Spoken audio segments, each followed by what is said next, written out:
والتراب والنار، ثم ينتقل إلى فكرة آه، إيجاد المعادن والحيوان والنبات التي يرى أن منها كانت الملائكة وكان الجن وكان الإنس. يرى محي الدين ابن عربي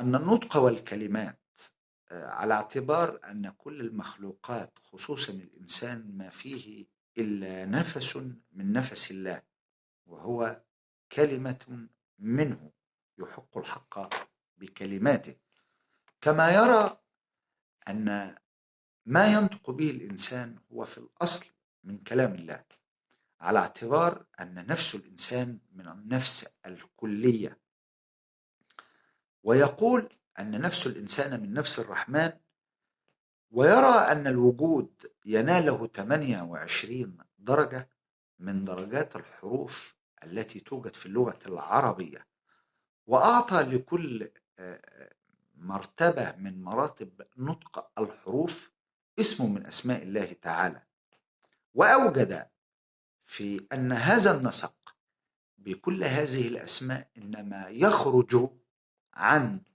مسمى واحد لكيان واحد انبثقت منه العديد من الأشعة والأنوار والتجليات، وهو الله عز وجل، ويرجئ كل الأسماء إلى اسمه تعالى الله. وله في تتويج هذه النظرية حكاية، وهي قال أن في العدم لما طلبت الموجودات أو الأشياء أن تقول للعدم في سؤال بإذلال: ماذا عنا إذا طلبنا الظهور؟ فقال أن هذا الظهور يحتاج إلى تفعيل، فلكم باسمه تعالى القادر.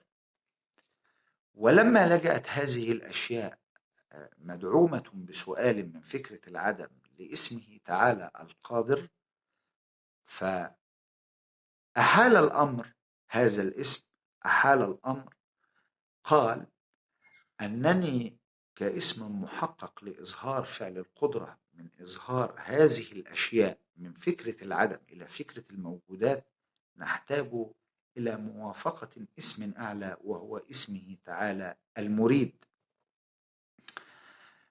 وكذلك الحال يذهبون لاسم المريد الذي يحيل الأمر بدوره لاسمه تعالى العالم، فيقول أن القدرة لا تتحرك إلا عن إرادة، والإرادة لا تتحرك إلا عن علم، ثم تصطحب كل هذه الأسماء إلى الله الذي يأخذ منهم هذا السؤال ويخرج لهم بتجليات حقيقية هي منطق الحروف.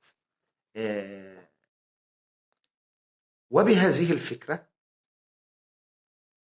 يضع أن الكلمات هي نسق التعبير عن الوجود بنطقها وبحروفها. ما أراده ابن عربي في مسألة دائرة الوجود في تحقيق وحدة الوجود هو أن كل الأشياء في حقيقتها هي لا تعبر إلا عن مدلول واحد وهو الله، وبهذا المسمى يكون قد أصاب ابن عربي في فرض هيمنة فكرية في خلق نظرية تصور الوجود بمفهوم يتفق مع العقل ويحل لنا جميع عفوا جميع الإشكاليات التي وردت في فلاسفة اليونان. وختاما يا سادة، أنا ممن يقرون بوحدة الوجود، وحتى يتم تبسيط المسألة، الإنسان لو رأى أي منظر بديع في هذا الكون يقول الله. تكون وسائل التعبير سواء بالفرحة أو بالاستعاذة الله، وهو يريد أن يقول أن الوجود كله متغير قائم على حقيقة واحدة وهي الله. لذا كان لفلسفة محي الدين ابن عربي انتشارا واسعا في كل دول العالم. وأستحي أن أكرر هذه الكلمة إلا بلاد المسلمين. أتمنى أن يكون رمضان هذا العام شهر بركة، وإن شاء الله سنلتقي يوميا في دروس جديدة وحول أفكار فلاسفة مسلمين عظام نقلوا الحضارة الإسلامية في وقتها بالفكر وبالعلم وليس بالسيف كما زف إلينا. كل عام وأنتم بخير، أراكم غدا إن شاء الله. السلام عليكم.